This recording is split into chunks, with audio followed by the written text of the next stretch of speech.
Oi pessoal, boa tarde, Josefa Nunes com vocês, professora de Ciências e Biologia da Escola Copelg. Na aula de hoje, para a turma do 8º ano do ensino fundamental, a gente vai estar iniciando o capítulo 7, Reprodução Assexuada. Bem, no início, no capítulo anterior, a gente estudou que a origem da vida, que um ser vivo ele só é capaz de ser originado a partir de outro ser vivo pré-existente. E a gente estudou, diante de várias teorias, o quê? Que a grande diversidade de seres vivos que tem hoje, que uma espécie ou que um indivíduo ele só dá origem a outro indivíduo é a partir da reprodução. Então a gente começa agora a partir desse capítulo, do capítulo 7, a estudar os tipos de reprodução. No capítulo 7, na aula de hoje, a gente vai trabalhar somente reprodução assexuada, ok? Bom, geralmente, se a gente for parar para observar, quando a gente fala sobre reprodução assexuada na biologia, a partícula A ela dá um sinal de negação. Então vamos lá. Características da reprodução assexuada. A reprodução assexuada ela é um processo que não envolve a fecundação de gametas. De maneira geral, nos processos assexuados, o único indivíduo ele é capaz de dar origem a outros, sem que ocorra a mistura de seu material genético com o de outro indivíduo. Então, dentro da biologia, quando a gente fala sobre reprodução assexuada, ela é reprodução que não envolve união dos gametas, do gameta masculino com o gameta feminino. E que nesse processo, um indivíduo único, pode ser ele masculino ou pode ser ele feminino, ele pode originar outros indivíduos de acordo com vários tipos de reprodução assexuada. Quando a gente questiona, não envolve, digamos assim, união de material, de células reprodutoras de material genético masculino com feminino, não envolve gametas masculinos com femininos encontros, a gente trabalha e a gente relaciona o termo de sexo biológico, ou seja, para esse organismo dar origem a outro, não é necessário que venha a ter recombinação genética, não é necessário que venha a ter união, ou digamos que os núcleos dessas células reprodutoras elas têm que se fundir e formar um outro único núcleo e a partir daí formar, digamos assim, um zigoto, dar origem a um embrião. Não.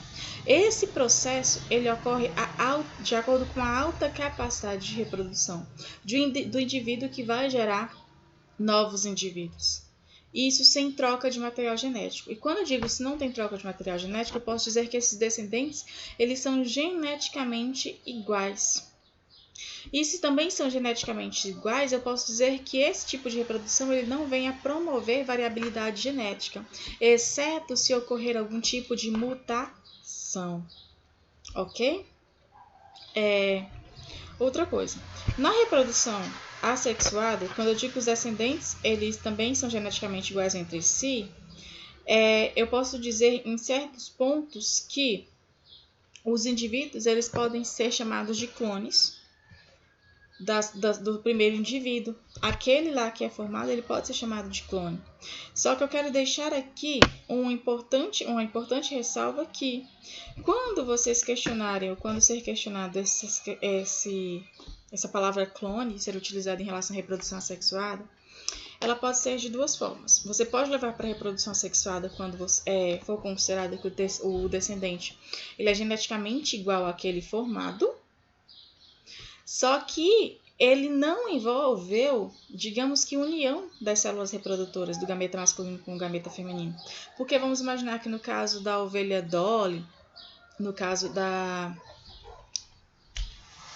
Não vou lembrar agora o nome do outro indivíduozinho, mas só que esses daí eles já são clones daquela ovelha por causa daquele óvulo.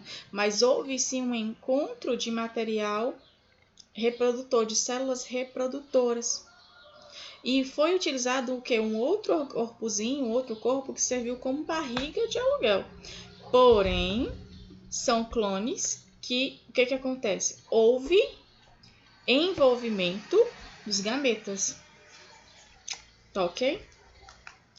Quantos tipos de reprodução assexuada a gente pode citar a divisão binária, o brotamento, a esporulação, a fragmentação e a propagação vegetativa e também a partenogênese. Agora, a gente tem o quê? A divisão binária, que na divisão binária, o organismo ele vem sofrer ele vem sofrer bipartição, isto é, divide-se em dois de forma rápida. Antes, porém, é preciso que o material genético ele venha a ser duplicado. Então, aqui na primeira imagem, vocês veem o quê? Uma célulazinha, protozoário, onde ele tem só um núcleo. Em certo ponto, ele vai começando a aumentar de tamanho, tanto o citoplasma quanto o núcleo.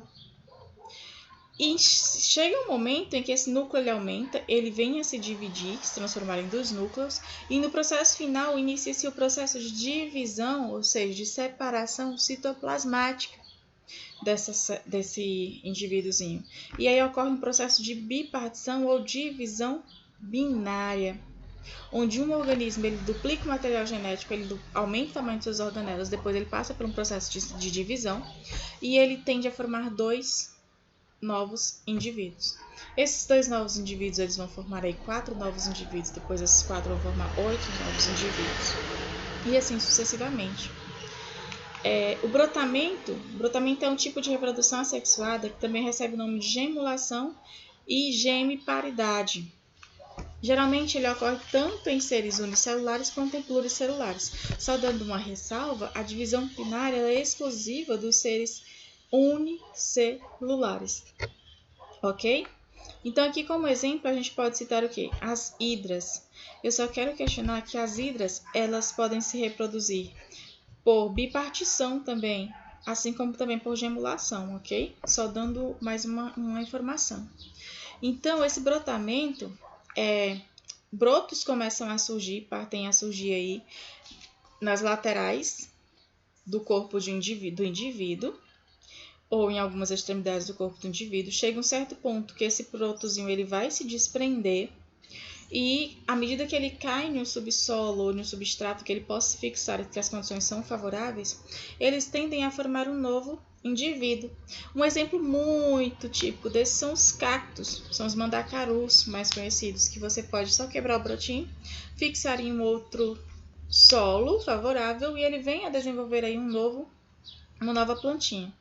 Outro exemplo que eu posso citar também são as leveduras, que essas leveduras, à medida que vai ocorrendo o brotamento e vai formando novos indivíduos, elas podem formar também o quê?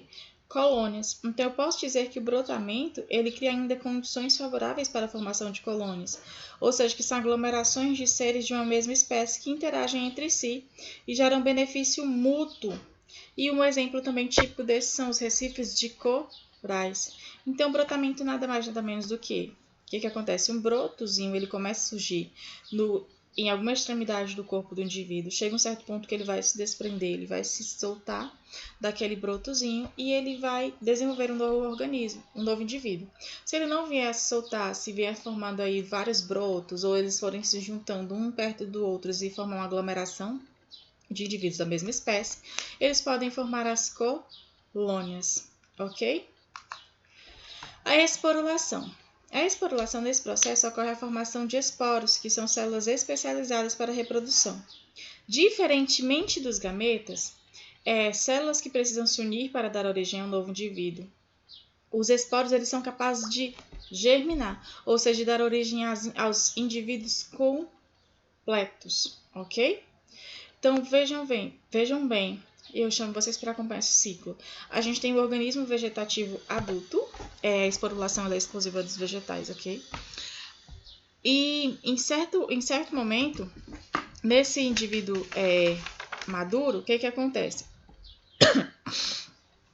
Ela é parte da estruturazinha que contém esporos nesse indivíduo, elas podem vir a se romper ou a se desprender do organismo.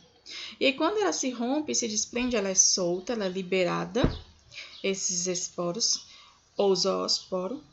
E quando ela consegue encontrar um solo, um substrato que tenha as condições favoráveis, ela vai se fixar. Esses filamentozinhos que são como se fossem flagelos, eles vão se fixar aí nesse solo, nesse substrato, e começa a formação de um novo filamento. Esse indivíduo ele começa a se desenvolver.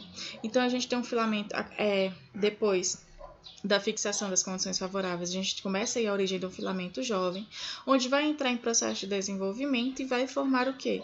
Um novo indivíduo adulto, ok? A fragmentação eu acho muito linda, muito interessante. Ela é um tipo de reprodução que se forma vários indivíduos a partir da regeneração de fragmentos do indivíduo progenitor. Então aqui a gente tem o quê? Uma primeira imagem, a imagenzinha de uma planária, não é isso?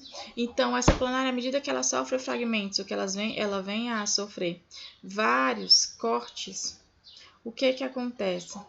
Ela tem a capacidade de se regenerar e de formar novos indivíduos, de acordo com a quantidade de fragmentação. E também, se nesses fragmentos existem o quê? Digamos assim, partes de núcleo ou de material genético que vai estar aí dando as características, ou fornecendo as características para esse indivíduozinho, ele venha se regenerar. Da mesma forma, é a estrela do mar. A estrela do mar também tem a capacidade de se regenerar à medida que elas sofrem fragmentação, e que nesses fragmentos elas levem partes do núcleo, partes do disco nuclear que tem no centro da estrela do mar. Então ela também tem a capacidade de se regenerar, de renovar suas células através de células polipotentes, que são chamadas nesse caso, e tem a capacidade de produzir células, se completar, se regenerar e formar aí novos indivíduos diante dos fragmentos. A propagação vegetativa, que é linda, linda, linda, linda, linda, é também chamada multiplicação vegetativa. É um tipo de reprodução sexuada exclusiva de vegetais. Ok? Então tá, olha só, o que acontece? Na propagação vegetativa, a planta-mãe dá origem a novas plantas a partir de várias partes do seu organismo, como folhas e caule. Na imagem, eu chamo vocês para observar, para ver essa imagem linda, como em uma folha vocês conseguem ver que está formando várias outras plânulazinhas ou plântulas, que são o nomezinho que é dado a essas folhinhas novas que vêm surgindo. Chega um certo ponto, essas folhinhas tendem a cair, e quando ela encontra as condições favoráveis no solo, ela começa a se desenvolver. Essa primeira imagem que eu estou mostrando a vocês, ela é de uma plantinha que tem aqui na minha casa. E se vocês olharem, voltarem para o fundo, lá para o vaso que essa plantinha tá, vocês já conseguem ver que tem vários pezinhos. E também são dessa mesma planta. À medida que essas folhinhas vão caindo, vai formando novos indivíduos. Ok? Eu acho muito lindo, é muito fofo. E outra coisa também, que além de certas espécies de plantas, como a folha da fortuna ou a calanchoe, ou calanche, que é um tipo específico também, que é uma planta que se reproduz a partir de propagação vegetativa, a gente tem outro exemplo bem conhecido, como o morangueiro, que cria aí também, que tende a desenvolver estolhos, e a partir desses estolhos, que são caules longos e finos, que tendem a crescer horizontalmente, quando eles se fixam no solo, eles são capazes de enraizar e a formarem novos indivíduos. Outro exemplo também que a gente pode citar é a batata inglesa, que é um tipo de caule subterrâneo, mas fora do caule, com o passar do tempo, aqueles pontinhos pretos ou aquelas marquinhas que a gente conhece, que a gente vê na batata, que são simples, nada mais nada menos, como que eu posso questionar, chamados de nós de caule, porém a gente não vai visualizar como um nós de outras plantas como a gente conhece, como a cana-de-açúcar.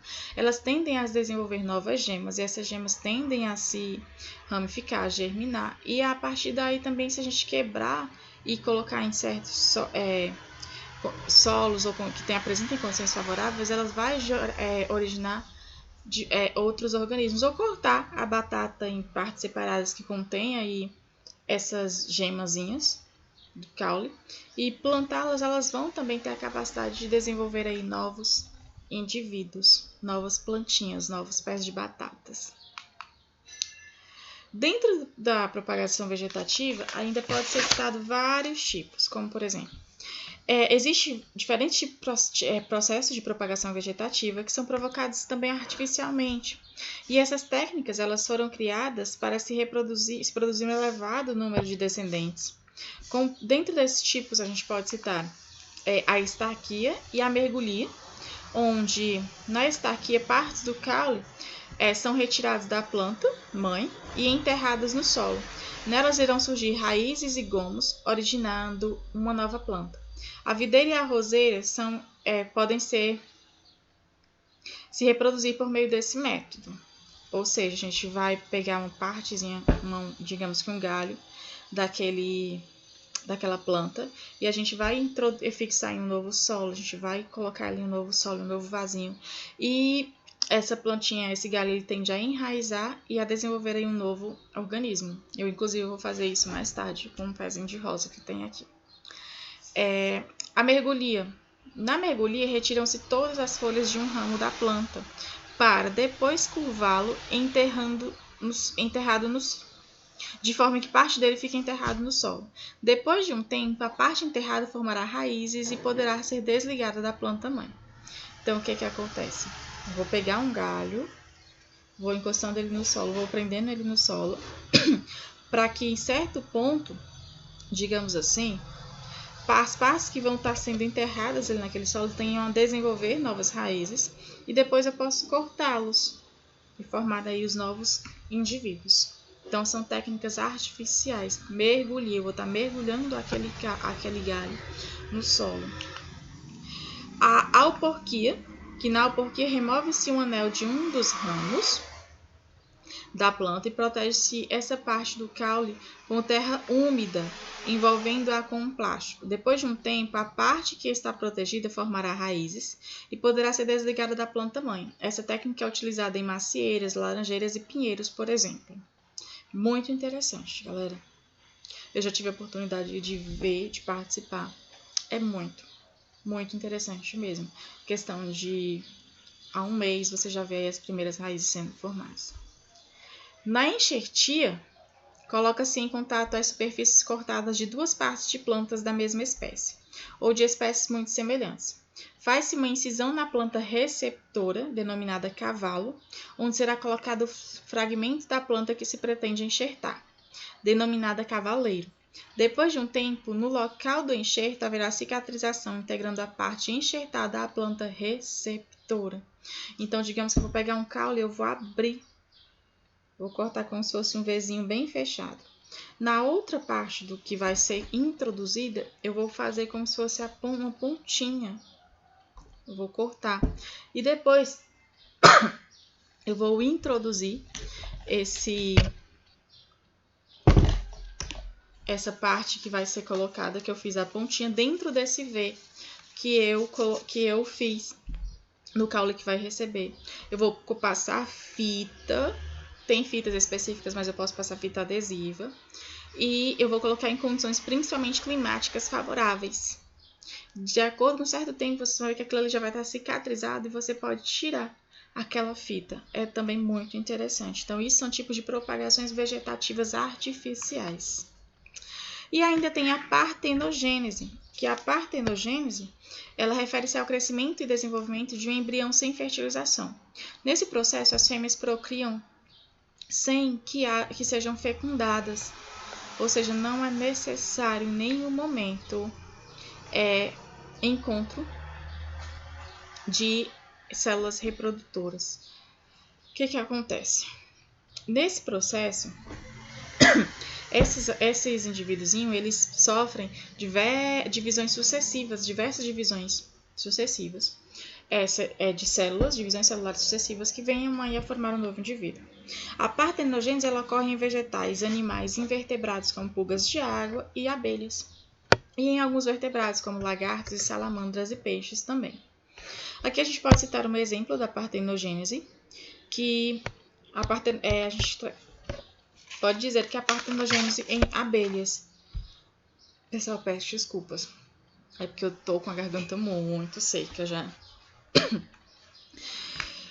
E na sociedade de abelhas, a partenogênese ela tende a vir formar apenas zangões.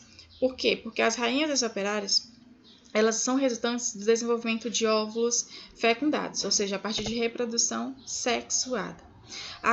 Os óvulos que não são fecundados, ou seja, que aqueles ovos não tiveram encontro, o que acontece? Eles vão passando por processos sucessivos de divisões e essas abelhas, elas tendem, a partir desses óvulos, gerar o indivíduo macho dessa sociedade, que é o zangão. Vejam bem, nesse esquema, as etapas sucessivas para chegar ao processo de partenogênese. As fêmeas são geradas por reprodução sexuada, que se dá pela junção do gameta feminino com o gameta masculino. Após a liberação dos gametas masculinos, restam no organismo da abelha apenas os gametas femininos, que por partenogênese vão originar os zangões. Então, quando ela consegue liberar todos os gametas masculinos, que vão aí fecundar com os gametas femininos, aqueles outros gametas femininos que restam, eles vão passar por sucessivas divisões celulares. E diante dessas sucessivas divisões celulares, por partenogênese, que é o, digamos assim, é o crescimento e o desenvolvimento de um embrião sem fertilização, ela vai dar origem aos zangões. Ok? Eu vou deixar aqui para vocês uma atividade pequenininha hoje, que é somente do capítulo 7 do livro 2, que é a páginas 20, 31, 32 e 33 do capítulo 7, ok? A gente se encontra próxima semana, talvez ainda essa, com um encontro online, para a gente fazer a correção de algumas atividades. Se não, próxima semana, terça-feira, a gente se encontra com o capítulo 8, reprodução sexuada, tá bom, galerinha? Beijos, fiquem bem, se cuidem, estou com muita saudade de vocês. Até a próxima!